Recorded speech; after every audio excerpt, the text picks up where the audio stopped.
Hello. So in this section, again, we're continuing our work on lines. And in this section, we're going to investigate more about gradients of lines. So again, last time, earlier on in the chapter, we discussed between 2 points, the gradient of the line was change in y over change in x. And that gave us a measure of how, I guess, steep the curve was, right? Now, in this chapter, we're going to look at things called parallel and perpendicular lines. Now, what we're going to look at is two different pairs of lines. And so, firstly, we're going to look at this sort of case. What if two lines have the same gradient? So we have this line here, and then what if it has the same gradient? Now, if they two lines have the same gradient, they will never ever intersect. They will never meet. Okay. If I was to continue this line on for infinity, likewise down here, they will never ever meet, no matter how far along I draw the line.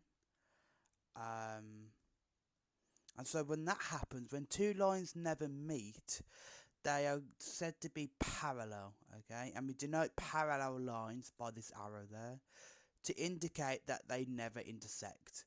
And what that means in terms of gradients is that the two lines have the same gradient, which means they never ever will meet or intersect. Okay. Okay. And so I guess if we call this line if that has gradient m1 and this has gradient m2, then m1 equals m2. Okay, remember we discussed y was mx plus c. M is the gradient. Okay, recall that. So if the two m's are equal to two gradients, that means they're parallel. Okay, but what also means, obviously, then if we if we change or alter the gradient of the line even ever so slightly, so say we have this line again, but this time I kind of not do that, but kind of rotate a little bit, and it looks a bit like that. Eventually they will meet. Okay, I mean, it's not a best example. Okay, but that would be parallel-ish. But then say if we made the line just a little bit steeper, the second line, so I guess it looks a bit like that. Well, eventually these two lines are going to meet, right? And they're going to meet there, roughly. So even so the fact that lines go on for infinity, even if we alter the gradient even so slightly between them, that will then cause the lines to intersect at some point. So they have to have the exact same gradient, okay, in order for the two lines to never meet. Okay, well then we got the second case where actually they do intersect, but what happens when they intersect at a right angle? That means they form a 90-degree angle. We call this perpendicular. That means two lines, so that's parallel. So that means the two lines are perpendicular, okay?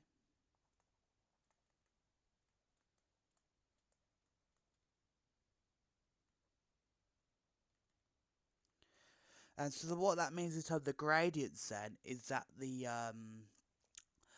two gradients have to be negative reciprocals of each other. So if I called the first line here M1, this line here, but then the other line, the gradient, if it's the negative reciprocal, so M1 has to be the negative reciprocal of M2, okay? So if we have M2, the negative reciprocal, well, negative 1 over M2. So 1 over M2 is reciprocal, remember? Then we do the negative, okay? And when that happens, they are perpendicular.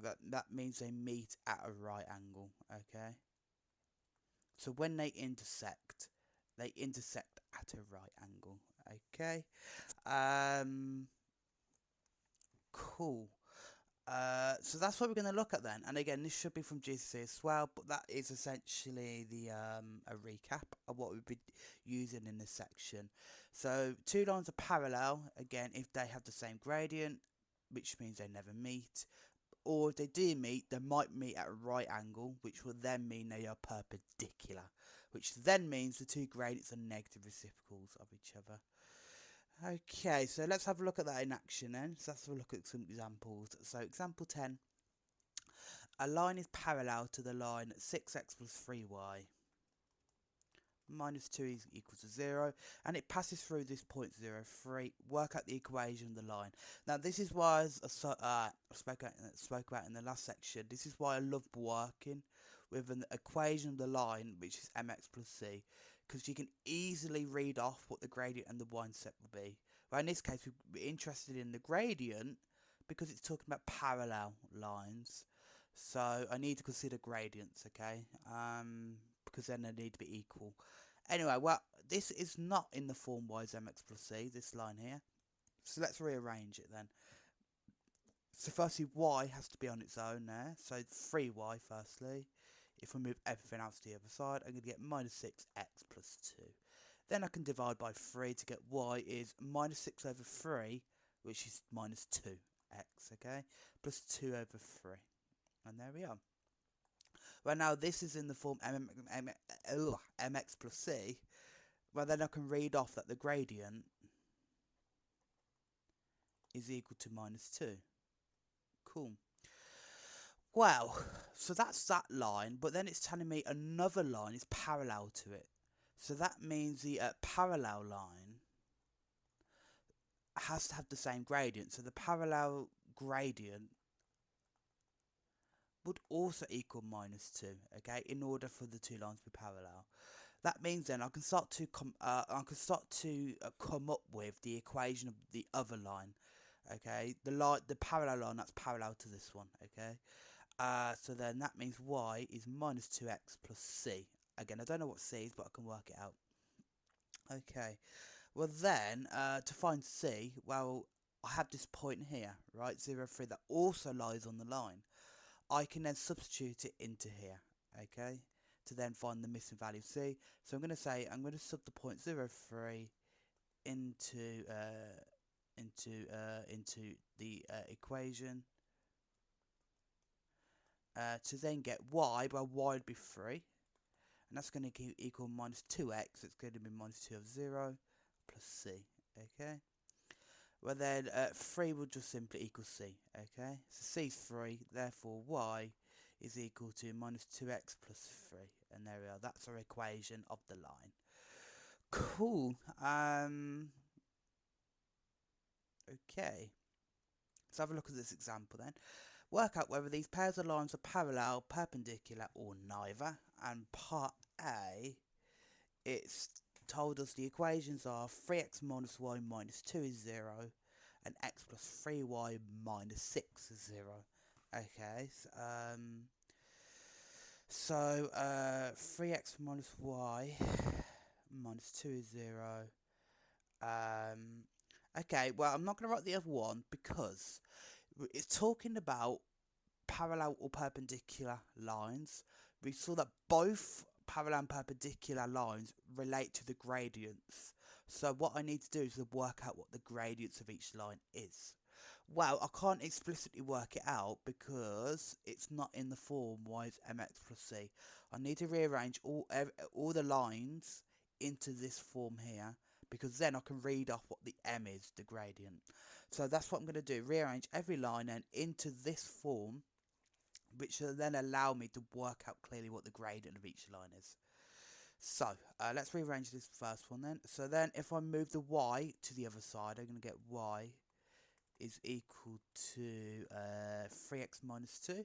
But there we are, cool. The gradient there is 3. Then the other line is x plus 3y minus 6 is equal to 0. And then I'm going to rearrange for y again on its own. So firstly, 3y would be minus x plus 6 if I move everything else to the other side. Then y simply minus a third x plus 6 over 3, which would be 2. Okay, but therefore I can read off that the gradient is equal to minus a third. I should say gradient there as well, just to be a bit clear. Okay, so the two gradients that I have is 3 and minus a third. Well, they're not parallel because they're not equal. 3 is not equal to minus a third, clearly, so they're not parallel. Well then, are they perpendicular? Well, perpendicular, and as we discussed, are they negative reciprocals of each other? So 3, what's the negative reciprocal of 3? If you have 3 here, firstly then, we could take the reciprocal, which will then be a third. So that's reciprocal. Then the negative would then be times by minus 1. You get negative, you get minus a third. So that'd be the negative reciprocal of 3. Okay, take the reciprocal, which should be a third, then minus it to get negative. It's a negative a third.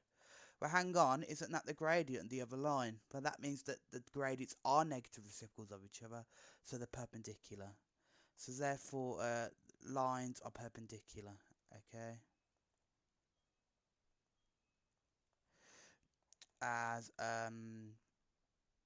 As gradients are negative reciprocals of each other.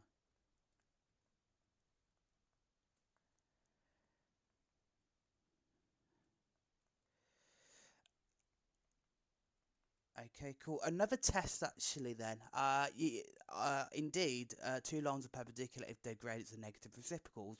But what that also means is that if we times the two gradients together, so say two lines are perpendicular, so it has gradients m1 and m2, right? If these two lines 1 and 2, again, any given line 1 and 2, their gradients, or if we times them together, it has to give us minus 1. Okay, so instead, I could have done 3 times minus a third. That would be minus 3 over 3, which would be minus 1. But therefore, that is the condition for the lines to be perpendicular. And it works out because if we just rearrange this equation, but then if I divide by m2, I get m1 is minus 1 over m2. Well, that is the negative reciprocal of m2. Okay, the gradient which is of the line 2, which is m2. So you can use either or, okay, but they're both exactly the same. The idea is you need to consider the negative reciprocal. Okay, cool. Okay, part B then. We have y is a half x.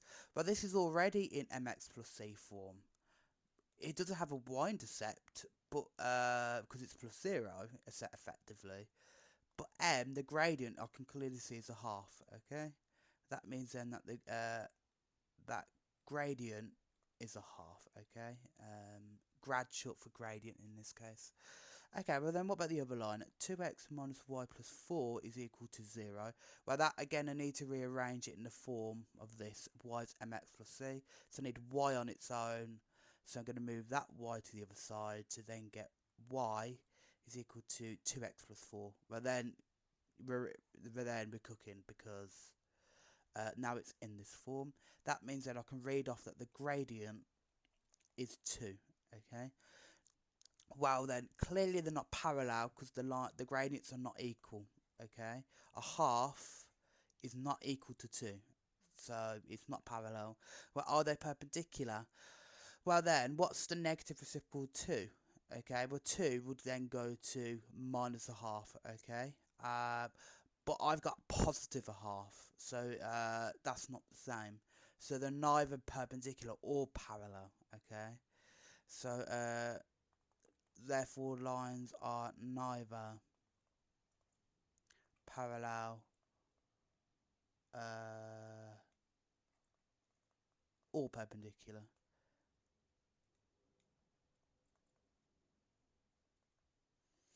I guess as a justification you could say as they are not equal, which means they're not parallel, and if you times them together, their product. So and 2 times a half is equal to positive 1, which isn't 1, which isn't minus 1. Sorry. Because remember again, if you times the two, as we just I just discussed, if you times the two gradients of a perpendicular line, that should give us -1, okay? But in this case, it gives us +1. So we're out of luck, so it can't be perpendicular either. Okay, cool. Okay, let's have a look at this example. So given the line is perpendicular to the line to y minus x minus 8 is 0, and it passes through the point 5, 7. Find the equation of the line. Well, again, we're asking for a line that is perpendicular to another line, this one. So what I need to do is firstly to consider the gradient of this line to then work out the perpendicular of it. Well, then I need to rearrange it in mx plus c form. So then 2y will then be firstly x plus 8 if we move everything else to the other side. But then y would simply be a half x plus 8 over 2, it should be 4, okay? That means then the gradient is a half. That means the perpendicular gradient is going to be the negative reciprocal. So a half, the reciprocal of 1 over 2, if you flip the fraction, would be 2. Then the negative would just be -2. So that means the perpendicular gradient of a half will be -2. Okay, so flip the fraction and then put a negative on it. Okay, cool. That means then the equation of the other line that's perpendicular, I can then start to fill it in. So then y is mx plus c, well that would be -2x plus c, okay, because the gradient again is -2 there. Then to work out c, I can substitute a point in, so then I'm going to say sub 5 minus 7 into this line. Then the y coordinate's -7, so that means -7 is equal to -2 lots of x. Well, x is 5 here, plus c. Then I've got an equation to solve for c. So that means -7 is equal to -2 times 5 is -10 plus c. Therefore, c, if I solve that, I get -7 and add 10 to both sides to get c on its own. T would be -7 add 10, that would be +3. Cool. That means then, overall, the equation of the line, now that we have c, is y is -2x plus 3. Great, so now we've got the equation of that line. And there we are. So it's asked to find the equation of the line. There we are. Great stuff. So again, it's very, very, very similar, the sort of questions and the working, as we did previously, of finding missing points, of finding equations of lines and stuff like that. But this time we've got just one added ingredient, right? One extra added step of considering the gradients, okay? The parallel, perpendicular. But most of it's the same again, really. The sort of examples, questions that we looked at last time. So let's have a look at some more then. Okay, so this question saying the line L1 has equation 5x plus 11y minus 7 is equal to 0. Worthy noting that down, I guess. And it crosses the x-axis at A. The line L2 is perpendicular to L1 and passes through A. Again, there's kind of a lot going on. Let's kind of, I guess, draw a graph of it, of the situation. So we're given this line L1, crosses the x-axis at A. I don't know what the gradient or what it would look like, so let's just draw a generic line, say up there. It crosses the x-axis at A, so that's at A. Then the line L2 is perpendicular to L1 and passes through A as well. Now, if it's perpendicular, it's going to look like that, and it's going to have a right angle there, okay? So that's sort of the situation that's going on there. First of all, it's asking then to find the coordinates of A, okay? Well, again, we know L1 passes the x-axis at A again here, right? Well, the x-axis, well, A has the coordinates x0, right? If it's on the x-axis, then y is 0. So then we need to find the x-coordinate. Well, we know the point A also lies on this line here. Okay, because A lies on the line, I can substitute y0 in, right? So if y is 0, then we get 5x plus 11y, but that will go to 0 minus 7 equals 0. Then if I simplify to get 5x, that will go to 0. So then I'm left with 5x minus 7 equals 0, but I can move that to equal 7. I can move the 7 to the other side. Then I get x is 7 over 5. Cool. Therefore, the coordinate then is a is 7 over 5, 0. Nice. Then part B is saying find the equation of L2, okay? So, we're told that this line L2 is perpendicular to L1, but also passes through A, okay? But first of all, well, if it's perpendicular, L2, it's going to be the negative reciprocal of the gradient of L1. But you don't know what the gradient of L1 is, right? But then, again, we need to write, because it's not in mx plus c form, so I need to get it in mx plus c form to get m, the gradient. So let's rearrange. So we have 5x plus 11y minus 7 equals 0. Then I need to get 1, so let's do 11y equals minus 5x plus 7. Then I divide by 11 to get y is minus 5 over 11x plus 7 over 11. Cool. That means then that I can spot the gradient of L1, that's L1, right? It's minus 5 over 11, so that means the perpendicular gradient is the negative reciprocal. So minus 5 over 11, so firstly the reciprocal, that'd be 11 over 5 if we flip the fraction. And then we do the negative, but negative of negative, well that's two negatives, that'd be a positive, right? So that'd be just positive 11 over 5, okay? So the reciprocal, then negate it, but negative of a negative will give us a positive. So that would be our gradient. That means then we can start to complete our equation for L2. So it would be y is 11 over 5x plus c. Bearing in mind again, we have y is mx plus c for a general equation of a line. Then we need to find c. So we need to find a point to substitute in. Well, we know it passes through A. So that's our point. A, we already worked it out in part A. A in part A. So we can substitute that in. So I'm going to then say sub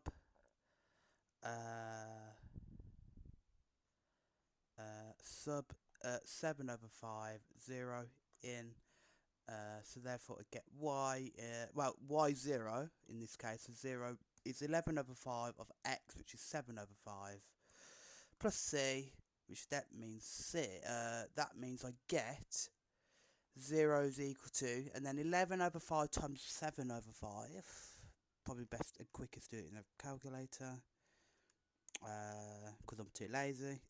I get 77 over 25, okay? That means therefore, if I rearrange ever so slightly, I therefore get C is equal to minus 77 over 25, okay? Cool, well, that means my equation overall is y is 11 over 5x minus 77 over 25, okay? Cool. Okay, that's an equation. But then it's asking me to write it in this form here. So again, that means everything has to be on one side equal to 0. So that's what I'm going to do. So put everything here onto the other side with the y to then get minus 11 over 5x plus y plus 77 over 25 now equals 0. Okay, and actually now it's technically in this form. Okay, there we are. If you compare. However, I think it's best to tidy it up a little bit, because usually it does ask to give you answer of integers, so all the coefficients have to be integers and not a fraction. So it's best to clean it up, right? So we can say we can times everything by what to get rid of every fraction. Well, what number goes into both bottom parts of the fraction? Well, actually 25, right? Because 5 times 5 is 25, and obviously then 25 will then go into it. So if I times 25 by 25, we get 1. Okay, so that get rid of that, and then 25 times 5 will be 5. So times everything by 25 to get rid of both fractions. As again, 25 goes into both numbers on the bottom there, 5 and 25. Then I get minus 11 over 5 times 25.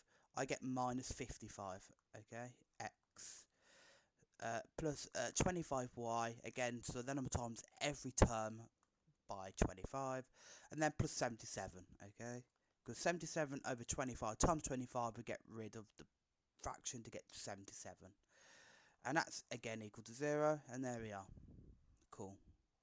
So we've got a nicer form of our answer, and again you can see it matches this form here, so there we are, we're good. Great. Okay, but in actuality exams do like to throw you more sort of like geometric-ish question like this. So let's have a look. The points A and C lie on the y-axis, and the points B lie on the x-axis, as shown on the diagram. Okay, and they're giving us everything here, which is nice of them, I guess. Everything that's going on here. It says the lines for 3 points A and B here. So the line for A and B, which is that line there, right, is perpendicular to the line through points B and C. So that line through B and C is that one, and they're both perpendicular, so it's going to be like a right angle there. Okay. Find the value of C. So obviously the little c there, that's what I need to find, the y coordinate of that point there. So where that this line here passes through the y-axis there. Okay, so there's a lot going on. Okay, so let's break it down step by step. Let's see what we can work out first. Okay. So it's firstly talking about the lines of 2 points. Well, what do I know about a line through 2 points? The gradient, right? And also the gradient's probably what I'm going to do. I'm probably going to need to work out the gradients of the lines, because it's talking about the lines being perpendicular. Okay, so that's probably a good place to start. So firstly, we know what points A and B are, right? 0, 4, minus 3, 0, so I can compute the gradient. So I'm going to call that the gradient M of AB, okay? So a subscript, so a smaller, the smaller letters AB under the M, which means the gradient between points A and B. Well then, okay, so the gradient between points A and B, which is also the gradient of this line then, well, it's just changing y, changing x, isn't it? And again, you don't have to write that down, but I'm just writing it down to be explicit about what I'm about to do. Okay, well then, the change in y, the y coordinates, let's do A first. So let's take 4 as the y coordinate there, and then take away by the other y coordinate at B, okay? So before minus 0, then I need to then use A again, so x is 0 here.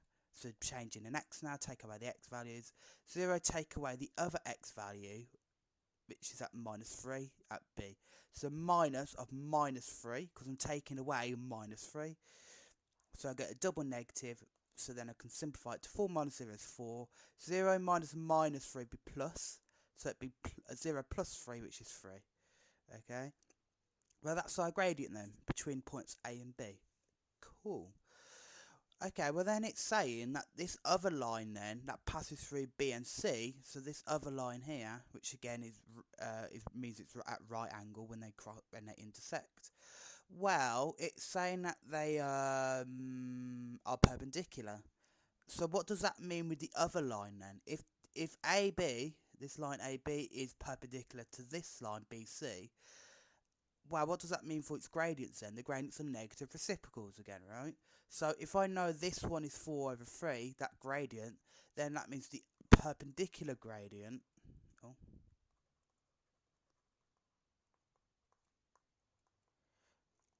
of 4/3, well, it's a negative reciprocal. So let's take the reciprocal. Again, reciprocal just means flip the fraction. So do 3 over 4, then minus it, okay? So it's minus 3/4. Well, then that means the gradient of BC is equal to minus 3/4, as again that would be the gradient of the line BC here, which again we're told is perpendicular to the other line that's passing through AB. Okay, cool. Okay, then it's again then okay, we worked out quite a bit then. So then what's it asking us? To find the value of C here, the little c, which again it's this point here, a big C. So we need to find when this line BC passes through here. Well, I need the equation of the line, because I'm going to substitute a point in, or find a point, I need to find the equation of the line. Okay. Well, okay, so the equation of the line of BC, the line is equal to y is mx plus c. Again, that's every line, that's a general line. So we need the gradient and the y-intercept c. Well, well, we just worked that out. M is 3 minus 3/4, so it'd be minus 3/4 x plus c. Cool.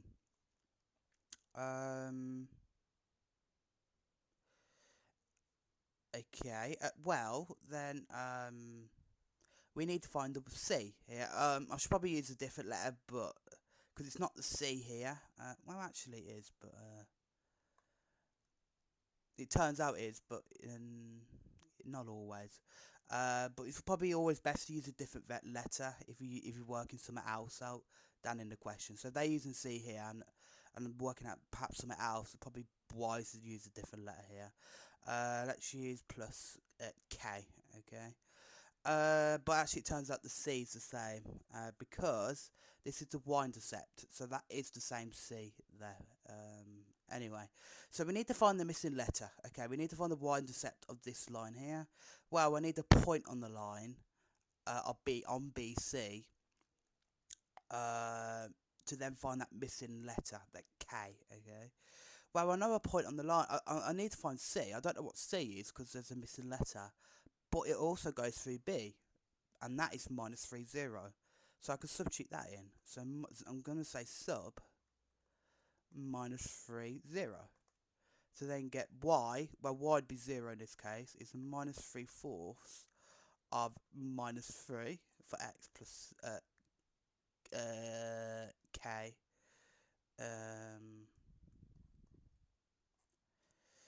Okay there. Okay, well then I can simplify. So 0 is minus 3/4 times minus 3 plus 9 over 4. Okay, plus K. That means that K is minus 9 over 4. That means my equation of the line is y is minus 3/4 x minus 9 over 4. Okay. Okay, well then we need to find this C. Okay. However, it turns out that this is equal to K. This is the y-intercept at minus 9 over 4. Why? Because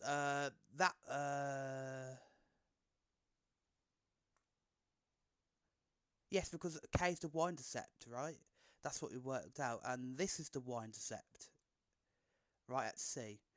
So therefore, I can quickly read off that therefore y at C is equal to minus 9 over 4 as well. Okay. Alternatively, if you didn't realise it was the y-intercept, or I don't know, maybe you're not really thinking about it, you're in like machine mode and you're not really trying to think about it in an exam situation, you could just substitute the point in and then find it that way. If you didn't realise it, you'd then see that. So then I can substitute the point C in, the big C, to get this little c. So then if I then say substituted 0 little c into the equation here, I would then get y would be c, and then x would be 0, so it'd be minus 3/4 of 0, minus 9 over 4. But then voila, c is also minus 9 over 4, so that is indeed the y-intercept, that point C, okay?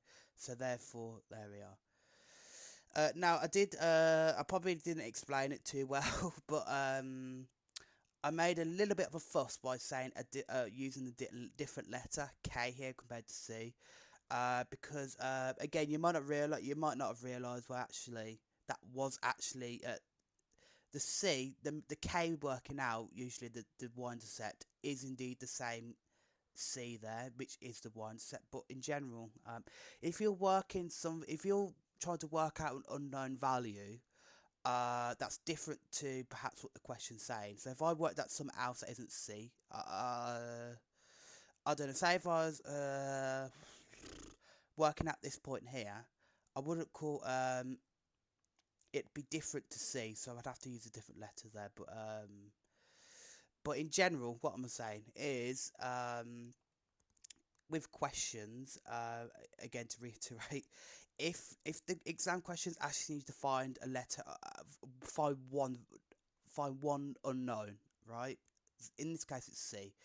If you then need to solve something else that's unknown in your question, you should use different variables, okay, to not confuse yourself and not to suggest that the values are a value is different to what you're saying it is. So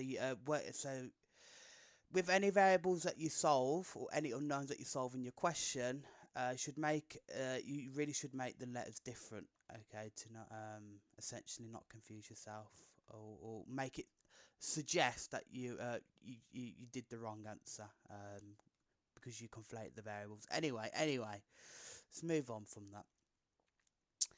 Okay, and actually, it turns out because of this, but the fact that parallel lines never meet and perpendicular lines meet at right angles, it does allow us to actually then solve problems with shapes, with 2D shapes or whatever, right? Because a lot of shapes have parallel lines. So, for example, a rectangle or parallelogram, that's the top line is parallel to the bottom line, and the sides are also parallel to each other too. So that we could actually formulate that as finding in the equation of the lines and the gradients, and then recognizing the gradients are the same, which will mean the parallel. And then you could actually prove that certain shapes are indeed like a rectangle or parallelogram or so on. And in this case, they want to prove that this shape that these 4 points make are a trapezium. Okay. And again, this does come up time and time and again with various topics. That sometimes questions are asking you to prove a certain property of a shape. So you do need to remember these shapes from GCSE or even younger than that.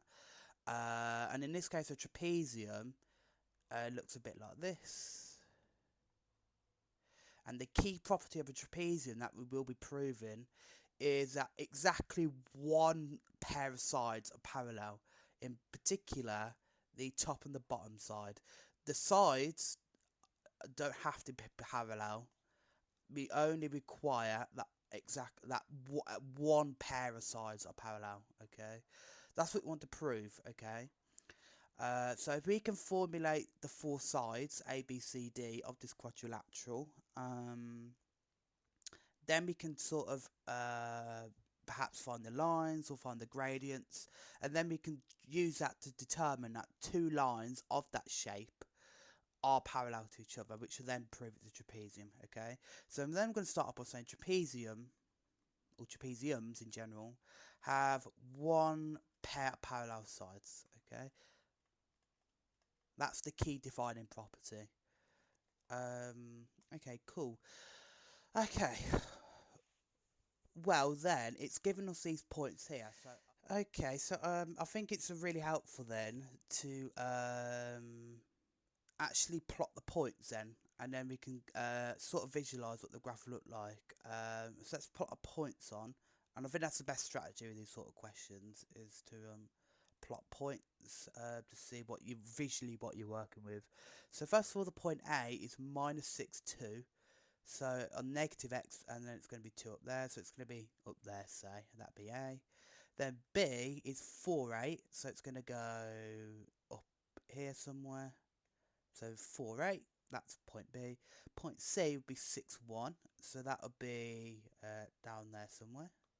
Then D is minus 8, minus 9, minus 8. So that's going to be all the way like down here, right? And that would be point D. Okay. Okay. Well then, let's connect the. Let's draw what the shape would look like. Let's connect the points together. So D to A would be there. Then A to B would be there. B to C there, and then D to C would look like that.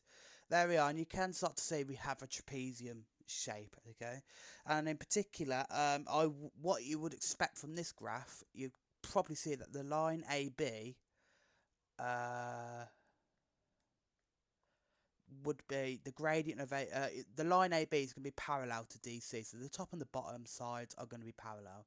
That's probably, visually from what I'm seeing, that's probably the sides we're going to have to consider, although we might be off. Maybe these sides are parallel instead. I don't know, but visually it looks like A, B, and DC, right?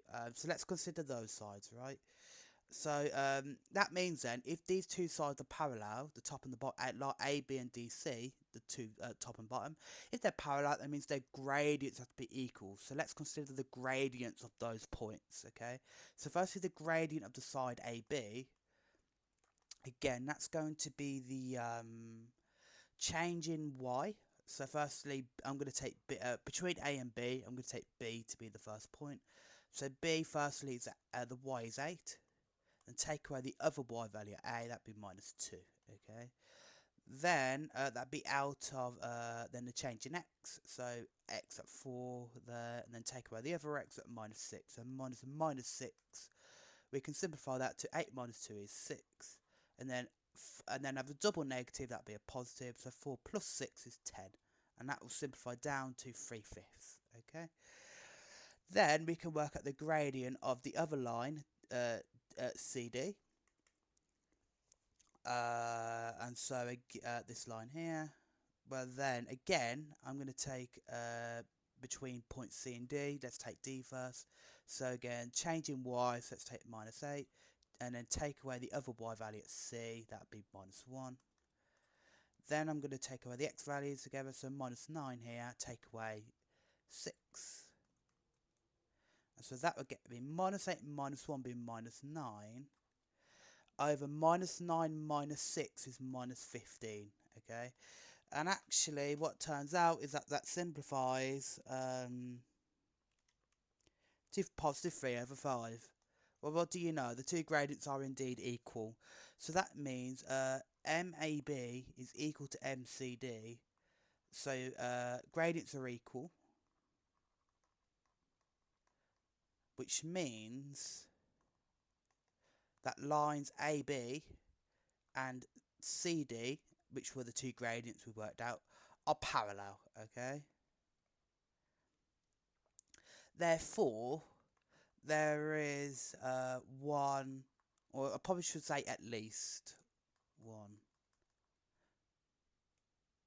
But we can say there is basically, there is one pair of parallel sides, right? At least, but there is one pair of parallel sides in the shape ABCD. Therefore, ABCD must be a trapezium. Cool, because remember the defining property was that trapeziums have one pair of parallel sides. Okay. Cool.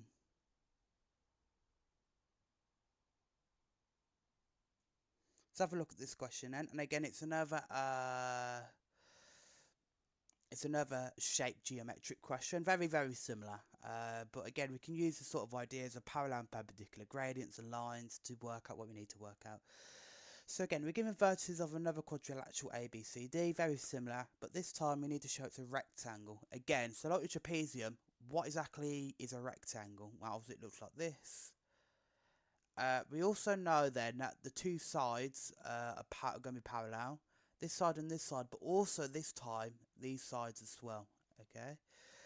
And also, as well, every angle inside is 90, okay? So actually there's a lot more to consider in this case. Well, firstly, how the parallel line aspect to it.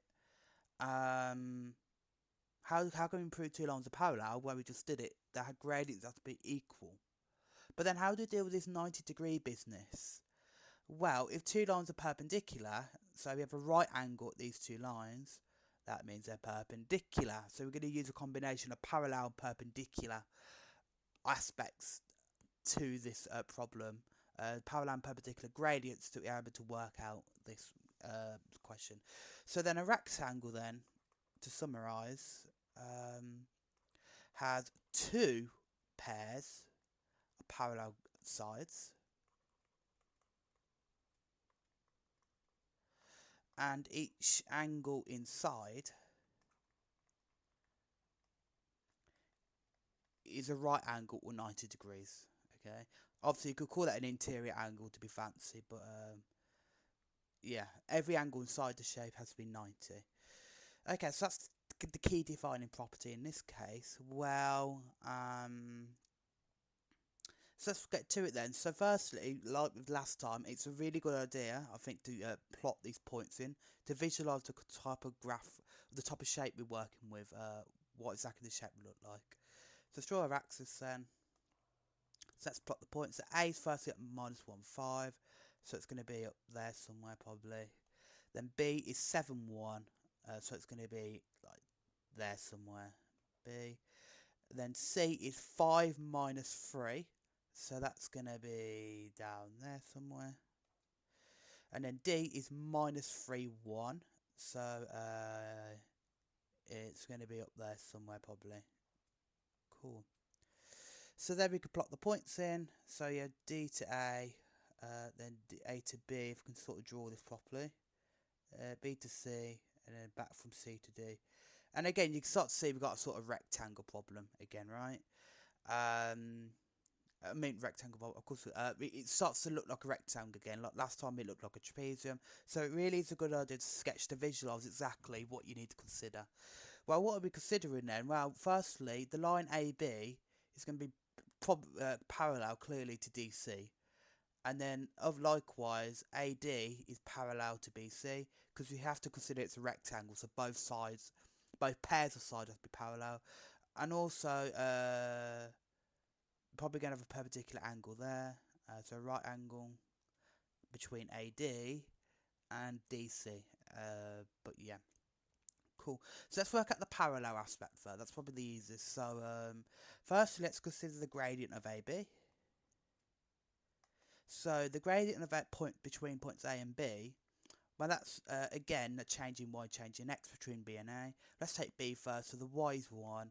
Take away the y at 5. Y here is 5. Then change in x. So let's do 7 here. Take away minus 1. Well, that will simplify to 1 minus 5 is minus 4. And then plus here is a double negative. 7 plus 1 is 8. That will simplify down to minus a half. Okay. Then the other, then what we suspect is the parallel side, right? The parallel to AB is DC. Okay, so MDC or CD, doesn't really matter what you call it, but DC. Again, we would work out the gradient between those points. So D, firstly changing y is 1, take away minus 3. Then we're going to have change in x, and minus 3, take away 5. And that's going to get me 1 plus 3 is 4, and then minus 3 minus 5 is minus 8, and again that would be minus a half. Great stuff. That means that therefore, because these two gradients are equal, I'm going to say MAB is equal to MDC, so the gradients are equal. Therefore, lines AB and DC are parallel. Okay. Cool. But that's one set of lines parallel, but then I need to consider the other set of lines, BC there and AD there, right? So then let's consider the other lines. So let's first consider AD.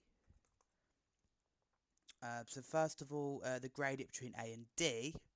Let's take D first. So changing Y, so I'm going to have 1. Take away 5 there from A. Then I'm going to do change in x, so let's do minus 3. Take away minus 1. That gets me, 1 minus 5 is minus 4. Minus 3 plus 1, double negative, will be minus 2, so that would be positive 2. Okay, but then I'm going to do the same for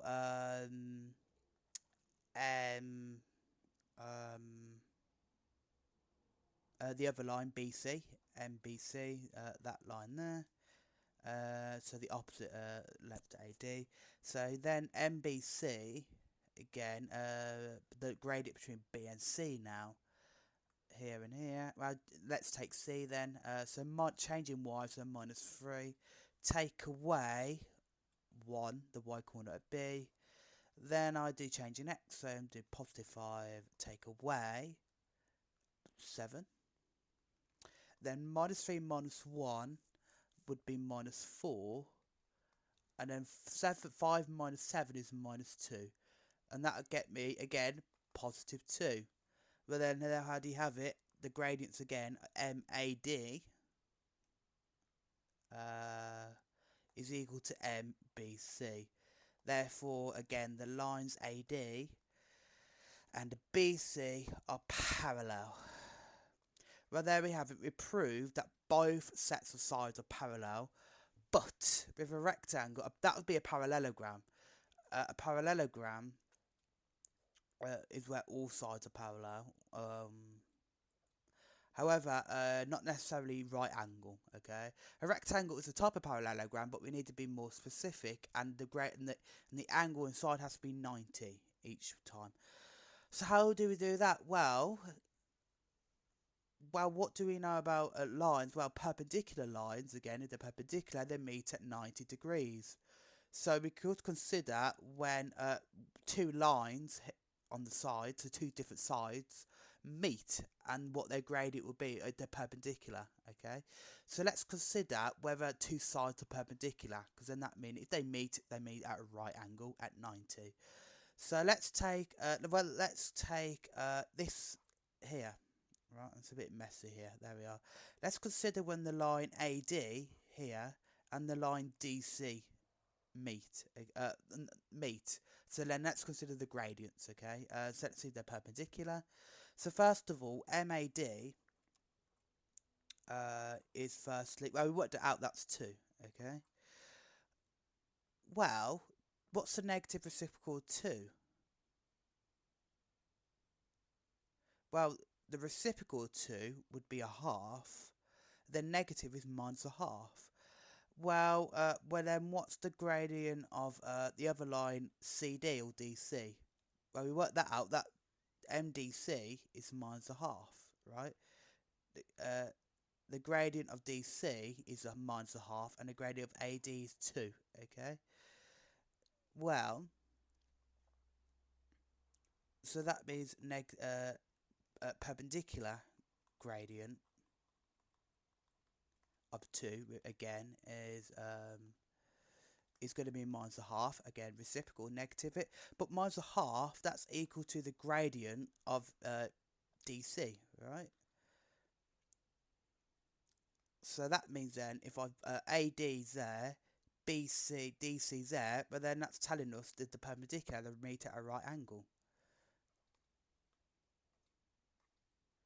But that means that therefore lines AD, line AD is perpendicular to DC, okay? Because the gradient of AD is 2, and that's the negative reciprocal of DC, okay? So DC and AD are perpendicular, sorry. But then that means that the angle here, angle ADC, is equal to 90. Okay, it's a right angle. Okay, well that's proving that that's proving that one angle inside is 90. But actually that turns out that all angles in the rectangle, again, if I draw this shape a bit more nicely, no, let's draw a rectangle. So I've worked out that this angle is 90. Oh, awful sketch. So I've worked out that this angle is 90, right? That is ADC. But it turns out that all angles have to be 90 as a result, without doing any extra work, because in a because it's a parallelogram, because as we discussed, all pairs of sides are parallel. Parallelogram, opposite angles are equal, so that means this is also 90. But then that means that this angle here is equal to that angle. But then we also know angles in a quadrilateral add up to 360. So if these two right angles add up to 180, that means that therefore these two angles as well, these two other opposite angles also have to add up to 180, but they're equal. Well, two angles x has to equal 180, that means the angle is 90. But that means the other two angles therefore is also 90. So without doing any extra work, that means by because of the fact that the lines are parallel, all of them, the two different sides of parallel lines, that means all angles are 90. So therefore, that means the overall shape ABCD is a rectangle, as it has two sets of parallel lines, as we worked that out. Two sets of parallel sides and angles in the shape are right angles. Okay, and there we are. There we are. Therefore, we proved it's a rectangle. Okay, that was a lot. That was okay. But yeah, hopefully you can kind of start to make sense of that, right? How you would approach these type of questions, okay?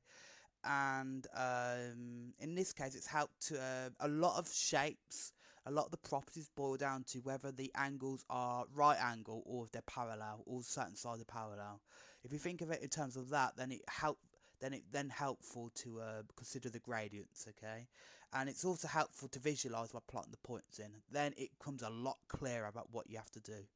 But yeah, hopefully it starts to make sense. There is a lot, that question though. But yeah, we got there in the end.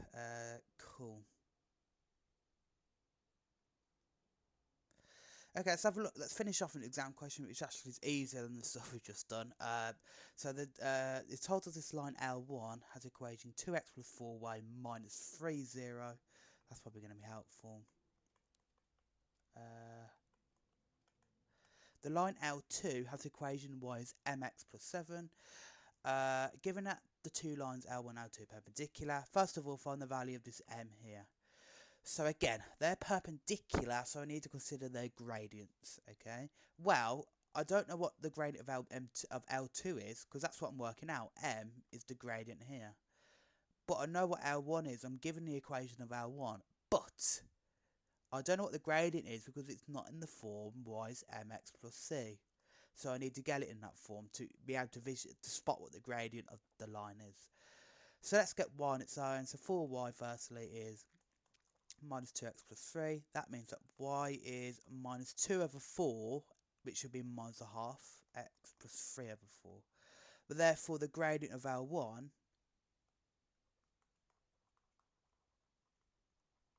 is minus a half, as you can spot there. Okay, but then the gradient of L2, well, L2 is perpendicular to L1, so again it's going to be the negative reciprocal. So that means the L2 gradient, if you take the negative reciprocal of this one, the other line, well, 1 over 2 reciprocal, flip it, you get 2 over 1. But 2 over 1, well, divide by 1 is just itself, so we get 2. And then we're doing minus, so minus of minus 2, well, that'll become a positive. So the gradient overall is positive 2.